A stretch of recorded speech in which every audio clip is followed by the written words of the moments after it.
Hello students, welcome back to career cafe engineers dream. Continuous videos की इस series में आज हम लेके आए हैं आपके लिए फ्लो थ्रू ओपन चैनल के कुछ इंपॉर्टेंट एमसीक्यूज जो कि अपकमिंग एग्जाम्स के लिए आपके लिए बहुत इंपॉर्टेंट रहने वाले हैं। तो चलिए दोस्तों, वीडियो स्टार्ट करते हैं। फर्स्ट क्वेश्चन जो आपके लिए लेके आए हैं ये है, the range of Froude number for the weak jump is.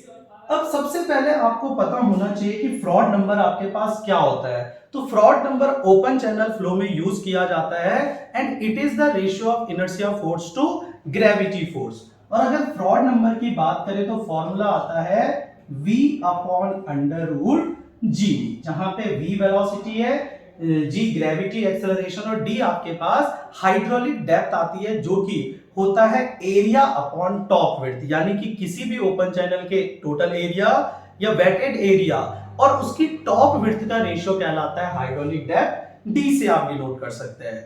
अब फ्रॉड नंबर की अलग अलग वैल्यूज हाइड्रोलिक जंप के लिए आती है, अलग अलग जंप के लिए। जैसे आपके पास जंप होता है undulating jump, weak jump, oscillating jump, steady jump and strong jump. तो 5 जंप आपके पास क्लासिफाई किए जाते हैं। अनड्यूलेटिंग जंप, दूसरा आता है वीक जंप, तीसरा आता है ऑसिलेटिंग जंप, फोर्थ आता है स्टेडी जंप एंड फिफ्थ आपके पास आता है स्ट्रॉन्ग जंप। अगर इनके फ्रॉड नंबर के बेसिस पे हम इन जंप को डिवाइड करके चलते हैं और इनकी वैल्यूज होती है, अनड्यूलेटिंग जंप के लिए ये आता है 1 से 1.7 फ्रॉड नंबर की वैल्यू, वीक जंप के लिए 1.7 से 2.5, ऑसिलेटिंग के लिए 2.5 से 4.5, स्टेडी के लिए 4.5 से 9 एंड स्ट्रॉन्ग जंप के लिए आता है ग्रेटर देन 9। यानी कि क्वेश्चन में हमें वीक जंप पूछा है तो वीक के लिए वैल्यू आएगी 1.7 से 2.5। ऑप्शन नंबर बी आपका मैच हो जाएगा। तो इस क्वेश्चन में हमने फ्रॉड नंबर भी पढ़ा और साथ में फ्रॉड नंबर के बेसिस पे जंप कितने टाइप के होते हैं, कैसे इनको क्लासिफाई किया जाता है, ये टेबल भी मैंने आपको बता दी। चलिए अब बढ़ते हैं नेक्स्ट क्वेश्चन की तरफ। नेक्स्ट क्वेश्चन हमारे पास है, a triangular channel will be hydraulic efficient if the vertex angle at the bottom of its bed is. अलग अलग ओपन चैनल आपके पास होते हैं, जैसे रेक्टेंगुलर जंप, रेक्टेंगुलर ये चैनल आपके ओपन चैनल होता है, ट्रायंगुलर ओपन चैनल होता है, ट्रेपेजॉइडल शेप का होता है, सर्कुलर आपके पास होता है। इसमें अगर ट्रायंगुलर पोर्शन आपके पास आ रहा है तो हाइड्रोलिक एफिशिएंट यानी कि मोस्ट इकोनॉमिकल ट्रायंगुलर सेक्शन जो आपका बनेगा, ये कैसे आपके पास बनेगा। देखिए, ये आपके पास कोई ट्रायंगुलर सेक्शन है जो यहां तक जिसकी डेप्थ है, यानी कि यहां तक ये वाटर से आपके पास फिल है, यहां पे हमने परपेंडिकुलर ले लिया, ये आ गया। अगर हम इसकी डेप्थ को y से डिनोट करें और टॉप विड्थ को b से डिनोट करते हैं। अब क्वेश्चन तो बेसिक सा है कि hydraulic efficient triangular channel section के लिए आपके पास vertex angle at the bottom of its bed, यानी कि इसके बॉटम में जो ये वर्टेक्स है इसका एंगल कितना होता है, तो ये एंगल आता है आपके पास total 90 degree.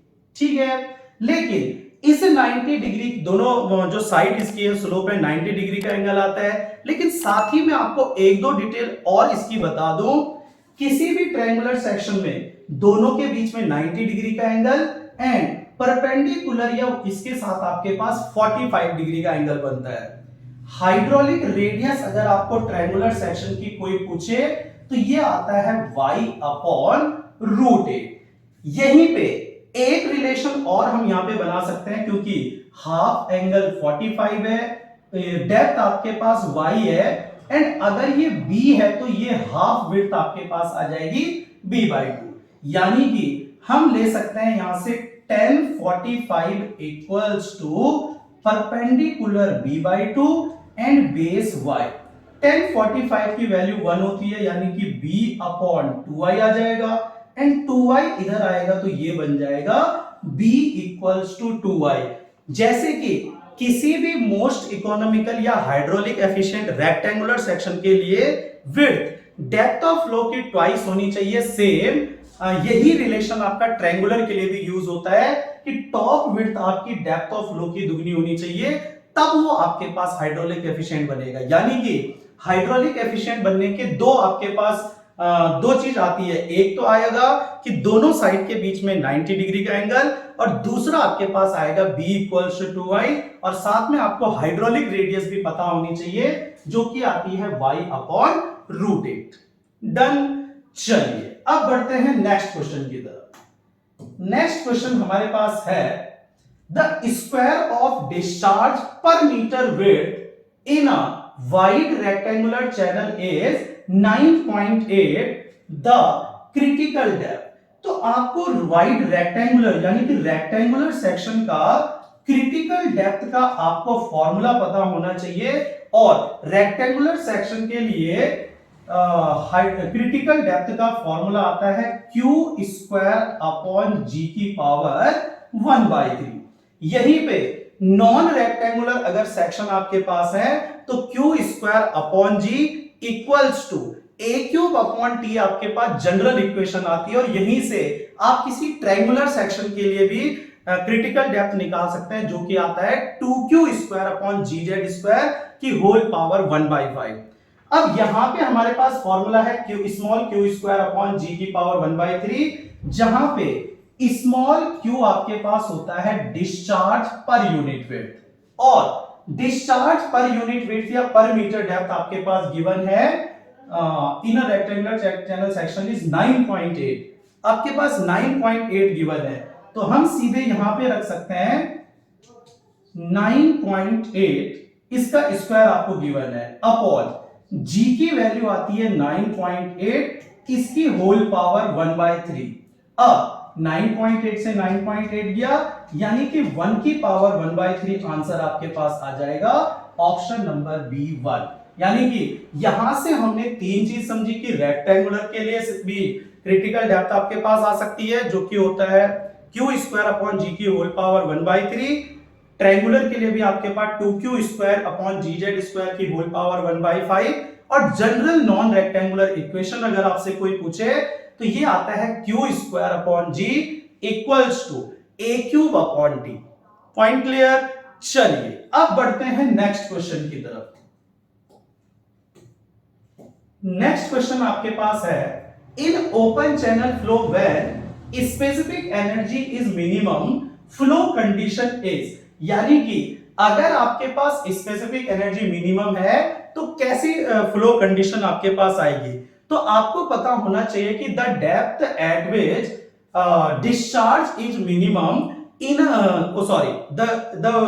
The depth eight which specific energy is minimum in a given discharge is called critical depth. यानी कि क्रिटिकल डेप्थ वो डेप्थ है जहां पे स्पेसिफिक एनर्जी मिनिमम होती है किसी भी गिवन डिस्चार्ज पे। और क्रिटिकल डेप्थ का अगर आपको फॉर्मूला कोई पूछे तो आपको पता होना चाहिए कि क्रिटिकल वेलोसिटी इक्वल्स टू आता है अंडर रूट GYC। यानी कि critical velocity equals to under root GYC means है क्रिटिकल डेप्थ। अब दोनों तरफ स्क्वायर कर देंगे तो ये आ जाएगा VC square equals to GYC, और YC क्रिटिकल डेप्थ आपको पूछे तो ये आता है V स्क्वायर अपॉन G। और ये कई एग्जाम में आपके पास पूछा गया है कि भाई आप लोग बताओ कि किसी भी क्रिटिकल डेप्थ को निकालने के लिए नॉर्मल जो आपके पास फॉर्मूला यूज होता है ये यूज होता है V स्क्वायर अपॉन G, और यहीं से क्रिटिकल वेलोसिटी अगर पूछेगा तो ये आता है आपके पास अंडर रूट GYC। तो ये भी हमने समझा कि स्पेसिफिक एनर्जी मिनिमम रहती है गिवन डिस्चार्ज पे तो वो क्रिटिकल डेप्थ कहलाती है, और क्रिटिकल डेप्थ का नॉर्मल फॉर्मूला आपके पास आएगा V स्क्वायर अपॉन G। अभी ये नहीं पूछा है कि रेक्टेंगुलर है ट्रायंगुलर है किस शेप का, ये कुछ नहीं है, आपके पास जनरल आपके पास फॉर्मूला आ जाता है V square upon G। Point clear. चलिए अब बढ़ते हैं नेक्स्ट क्वेश्चन की तरफ। नेक्स्ट क्वेश्चन हमारे पास है when Froude number is greater than 1 the type of flow is known as. यानी कि जब आपके पास फ्रॉड नंबर की वैल्यू ग्रेटर देन 1 होगी तो कौन सा फ्लो आपके पास आएगा। अब फ्रॉड नंबर, अभी मैंने आपको पहले क्वेश्चन में बताया, ये होता है velocity upon under root g d, यानी कि डी हाइड्रोलिक डेप्थ। अब फ्रॉड नंबर की वैल्यूज के बेसिस पे हम फ्लो को बांट सकते हैं। अगर फ्रॉड नंबर 1 आएगा, अगर फ्रॉड नंबर लेस देन 1 होगा, एंड अगर फ्रॉड नंबर ग्रेटर देन 1 होगा। तो बेसिक तो सबको पता रहता है कि इक्वल्स टू 1 आएगा तो ये आपके पास क्रिटिकल फ्लो आता है, लेस देन 1 आएगा तो ये आपके पास सब क्रिटिकल फ्लो आएगा, एंड अगर ग्रेटर देन 1 आएगा तो ये आपके पास आता है सुपर क्रिटिकल फ्लो। यहां तक क्लियर है? लेकिन इसके अदर नेम्स आपको पता होने चाहिए, क्योंकि वो अब के एग्जाम में काफी ज्यादा पूछे जा रहे हैं। तो आपको पता होना चाहिए कि जो सब क्रिटिकल फ्लो है इसी को आप कह सकते हैं स्ट्रीमिंग फ्लो, इसी को स्ट्रीमिंग फ्लो कहते हैं, एंड इसी को कहा जाता है ट्रैंक्विल फ्लो। तो if fraud number is less than 1 then the flow known as subcritical flow, streaming flow और tranquil flow। अगर फ्रॉड नंबर ग्रेटर देन 1 आएगा तो यह कहलाता है सुपर क्रिटिकल फ्लो, या इसी को कहा जाता है शूटिंग फ्लो, और शूटिंग फ्लो के साथ साथ इसी को कहा जाता है टॉरेंशियल फ्लो। तो ये तो नॉर्मली लगभग सभी को पता रहता है कि सब क्रिटिकल सुपर क्रिटिकल है, लेकिन ये जो अदर नेम इनके आते हैं स्ट्रीमिंग फ्लो, ट्रैंक्विल फ्लो या सुपर क्रिटिकल के लिए shooting flow and torrential flow, ये भी आपको पता होना चाहिए। तो क्वेश्चन क्या कह रहा है कि the Froude number is greater than 1 then the flow. अगर ग्रेटर देन 1 है तो ग्रेटर देन 1 है, यानी कि कौन सा फ्लो आपके पास आ जाएगा? शूटिंग फ्लो आपके पास आ जाएगा। इसके साथ ही मैं आपको बता के चलूं कि कोई भी फ्लो सुपर क्रिटिकल तब होता है जब उसकी वेलोसिटी बहुत ज्यादा होती है, यानी कि फ्लो स्पीड से होता है। जब भी कोई फ्लो स्पीड से जाएगा तो हमेशा उसकी डेप्थ कम हो जाती है, और जब सब क्रिटिकल में आएगा यानी कि स्पीड कम हो जाएगी, स्लो मूवमेंट आएगा इसका किसी भी फ्लूइड का, तो वहां पे डेप्थ आपकी इंक्रीज हो जाती है, जैसे कि हाइड्रोलिक जंप होता है। जब भी वाटर किसी जंप से नीचे की तरफ आएगा तो यहां पे डेप्थ कम रहती है, स्पीड ज्यादा रहती है, तो ये आता है सुपर क्रिटिकल। और जंप के बाद जब फ्लूइड रेस्ट में आता है तो ये आपके पास आता है सब क्रिटिकल, क्योंकि डेप्थ ज्यादा हो गई एंड स्पीड फ्लो की क्या आ जाएगी? कम आ जाएगी। Point clear? तो ये था आपके पास फ्रॉड नंबर के बेसिस पे किस तरह हम उसको फ्लो को डिवाइड करके चलते हैं। क्लियर? चलिए अब बढ़ते हैं नेक्स्ट क्वेश्चन की तरफ। नेक्स्ट क्वेश्चन हमारे पास है, if the super critical depth and sub critical depth in a hydraulic jump are 1 metre and 5 metre respectively, then the loss of energy in the jump. अब किसी भी हाइड्रोलिक जंप में दो आपके पास फ्लो आते हैं। एक जंप से पहले आता है सुपर क्रिटिकल फ्लो और जंप के बाद आता है सब क्रिटिकल फ्लो। जब जंप से पहले डेप्थ कम रहती है तो वो डेप्थ आती है, मतलब डिनोट की जाती है y1 से, जो आती है सुपर क्रिटिकल डेप्थ। और जंप के बाद जब फ्लो की स्पीड कम हो जाती है तो ये आता है आपके पास सब क्रिटिकल जंप, यानी कि सुपर क्रिटिकल जंप y1 की डेप्थ कम होगी, जबकि सब क्रिटिकल जो फ्लो आएगा आपके पास जंप के बाद उसमें डेप्थ आपके पास ज्यादा आ जाएगी, यानी कि y1 आपके पास 1 मीटर एंड y2 आपके पास 5 मीटर हो जाएगा। अब किसी भी हाइड्रोलिक जंप के लिए लॉस ऑफ एनर्जी का फॉर्मूला आपके पास आता है इंपॉर्टेंट, और क्या फॉर्मूला आता है? y2 माइनस y1 का whole cube upon 4y1 y2। तो y2 आप देखेंगे तो 5 मीटर, y1 है 1 whole square whole cube upon 4 into 5 into 1। ठीक है, अब हम करेंगे तो 5 माइनस 1 आएगा 4 की पावर 3, यानी कि आप लिख सकते हैं 4 इंटू 4 इंटू 4 अपॉन 4 इंटू 5।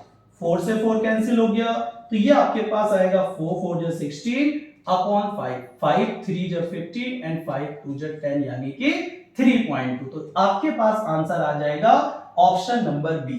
तो किसी भी हाइड्रोलिक जंप में लॉस ऑफ एनर्जी आपके पास आती है y2 माइनस y1 का whole cube upon 4y1 y2। इसके अलावा अगर आपसे कोई पूछे कि हाइट ऑफ जंप क्या आता है, तो आपको पता होना चाहिए आता है y2 minus y1। Strength of jump पूछे तो आपको पता होना चाहिए y2 अपॉन y1, ये आता है strength of jump.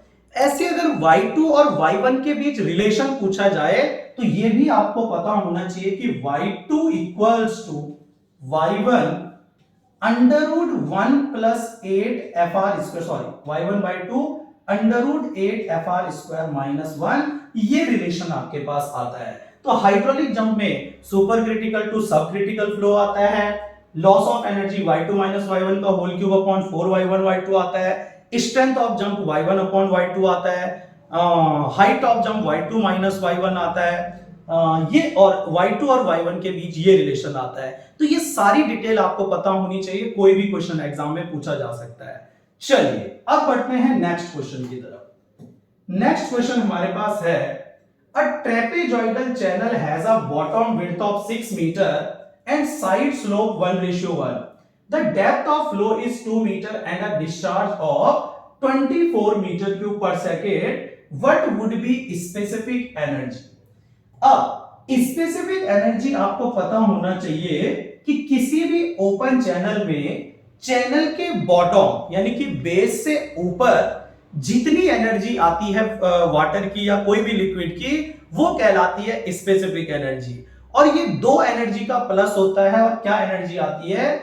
E equals to आता है y plus v square upon 2g, यानी कि y आपके पास आ जाता है पोटेंशियल हेड, यानी कि कितनी हाइट कहीं डेटम से आप लेके चल रहे हैं, या आप कह सकते हैं कि जो बेस आपके पास बॉटम का चैनल का है उसके ऊपर कितनी डेप्थ तक आपके पास वाटर फिल है, वो आएगा डेप्थ ऑफ फ्लो y, और प्लस कितनी स्पीड से वाटर फ्लो हो रहा है जो काइनेटिक एनर्जी के टर्म में आता है, ये आता है v square upon 2g।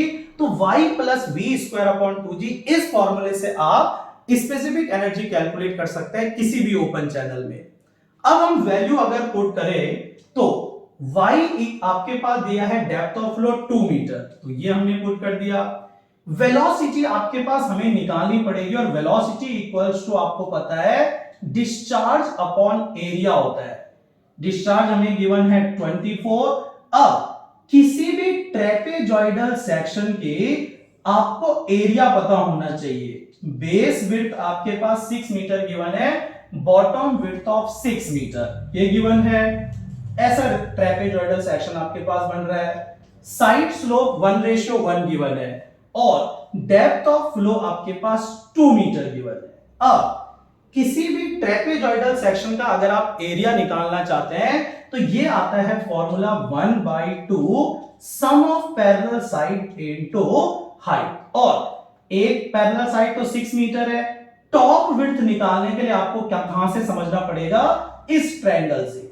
Depth 2 metre है, साइड स्लोप अगर 1:1 है, यानी कि इसकी विड्थ और डेप्थ सेम है, तो यहां से ये 2 मीटर है तो ये भी आपके पास 2 मीटर आ जाएगा। तो सेंटर में 6 मीटर और 2 आ जाएगा 4, यानी कि टोटल टॉप विड्थ आपके पास 10 मीटर बन जाएगा। अब फॉर्मूला आप यूज करेंगे sum of parallel side into height से, तो 1/2 6 प्लस 10 16 इनटू हाइट 2 से 2 कैंसिल हो गया, ये आया 24 अपॉन 16, यानी कि 4 6 जा 24, 4 4 जाइए 2 3 जा 2 2 जा 3/2, यानी कि कितना आ गया 1.5 आप ले सकते हैं। तो ये 1.5 स्क्वायर अपॉन 2 इंटू जी की वैल्यू 10 ही पुट कर देते हैं, यानी कि 2 प्लस 15 ये आएगा 2.25 अपॉन 20।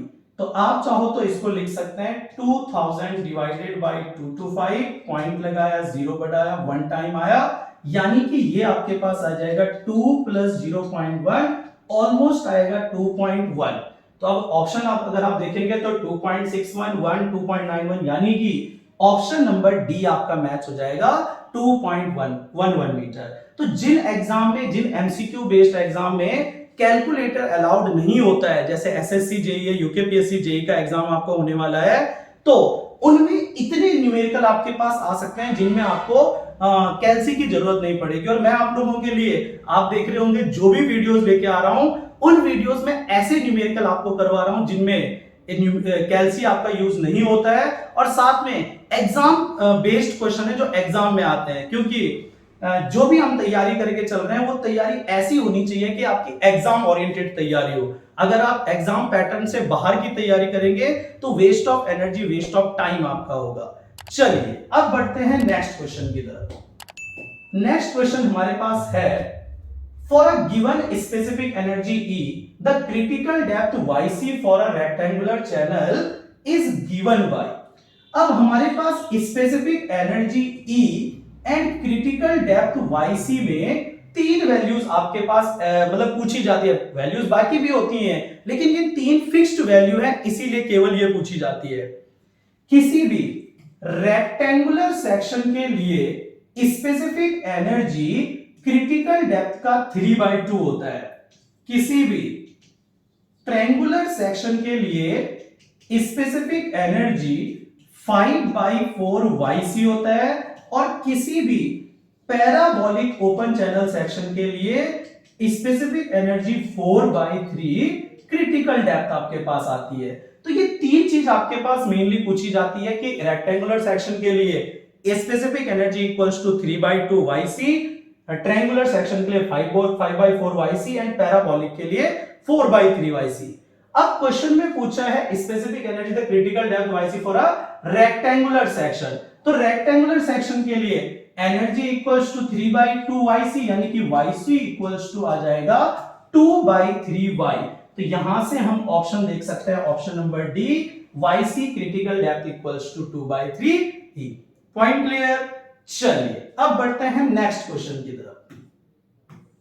नेक्स्ट क्वेश्चन है, which of the following expression represents the critical state of flow in non rectangular section. और ये मैं पहले ही आपको बता चुका हूं कि किसी भी नॉन रेक्टेंगुलर सेक्शन के लिए ये इक्वेशन आपकी बहुत इंपॉर्टेंट होती है, Q² G equals to A³ ये और इसी सेक्शन, क्योंकि रेक्टेंगुलर के लिए तो आपके पास फर्स्ट वाला है Q² G की होल पावर 1/3। इसके अलावा यानी कि जो रेक्टेंगुलर नहीं है उन सब के लिए आपके पास यहां से आप क्या कर सकते हैं, क्रिटिकल डेप्थ का फॉर्मूला डिराइव कर सकते हैं और जनरल इक्वेशन आपके पास आती है Q² G equals to A³D। अगर ट्रायंगुलर सेक्शन के लिए बात करें तो YC इक्वल्स टू आता है 2Q² GZ² की होल पावर 1/5, जहां पे Z आता है साइड स्लोप। कितने का स्लोप आपके पास है, ये आपके पास Z से डिनोट किया जाता है। डन एकदम। चलिए अब बढ़ते हैं नेक्स्ट क्वेश्चन की तरफ। नेक्स्ट क्वेश्चन हमारे पास है, the term alternate depth in open channel flow refers to the, यानी कि अल्टरनेट डेप्थ किसी भी ओपन चैनल में किसे कहा जाता है। तो ये मैंने आपको पहले भी बता चुका हूं, क्या होता है कि जिस डेप्थ पे, मतलब हम क्रिटिकल डेप्थ हमने पढ़ी थी कि जहां पे स्पेसिफिक एनर्जी मिनिमम होती है इन अ गिवन डिस्चार्ज, वही आपके पास क्या कहलाता है, क्रिटिकल डेप्थ। अब क्रिटिकल डेप्थ में ही एक चीज आपके पास आती है, देखिए क्रिटिकल डेप्थ में ही आपके पास अगर पहली वर्डिंग आप देखेंगे depth having same kinetic energy for a given discharge, यानी कि काइनेटिक एनर्जी लिखा हुआ है, हो ही नहीं सकता है। दूसरा आता है depth on either side of hydraulic jump. तो ये सेकंड पॉइंट आपको पता होना चाहिए कि कॉन्जुगेट डेप्थ या सीक्वेंट डेप्थ वो डेप्थ होती है जो हाइड्रोलिक जंप के पहले और बाद में होती है, जो हमने इससे पहले न्यूमेरिकल में किया था y1 एंड y2, वो कॉन्जुगेट या सीक्वेंट डेप्थ आपके पास कहलाती है। तीसरा आप पढ़ेंगे कि depth having the same specific energy for a given discharge, और जहां पे स्पेसिफिक एनर्जी अगर मिनिमम लिखा होता तो वो आता क्रिटिकल डेप्थ, लेकिन स्पेसिफिक एनर्जी जहां पे सेम होती है वो डेप्थ आपके पास आती है अल्टरनेट डेप्थ। बहुत इंपॉर्टेंट है। तो तीन डेप्थ आई, critical depth, alternate depth, conjugate या सीक्वेंट डेप्थ। क्रिटिकल डेप्थ जहां पे स्पेसिफिक एनर्जी मिनिमम होगी, जहां पे स्पेसिफिक एनर्जी सेम या इक्वल रहता है अल्टरनेट डेप्थ, एंड जहां पे ये हाइड्रोलिक जंप से पहले और बाद में जो डेप्थ आती है कॉन्जुगेट डेप्थ या सीक्वेंट डेप्थ कहलाती है। यानी कि यहां से आपके पास आंसर ऑप्शन नंबर सी हो जाएगा, depth having same specific energy for a given discharge. तो इस तरह से दोस्तों आज की इस वीडियो में ओपन चैनल फ्लो के हमने इंपॉर्टेंट एमसीक्यूज किए और इन्हीं एमसीक्यूज के साथ मैंने आपको इंपॉर्टेंट पॉइंट जो इस चैप्टर से रिलेटेड है वो भी बता दिए। तो अगर आपको हमारी कंटिन्यूअस वीडियोस की सीरीज पसंद आ रही है तो लाइक जरूर करें, अधिक से अधिक शेयर करें और चैनल पे नए हैं सब्सक्राइब करना ना भूलिए। Thank you so much.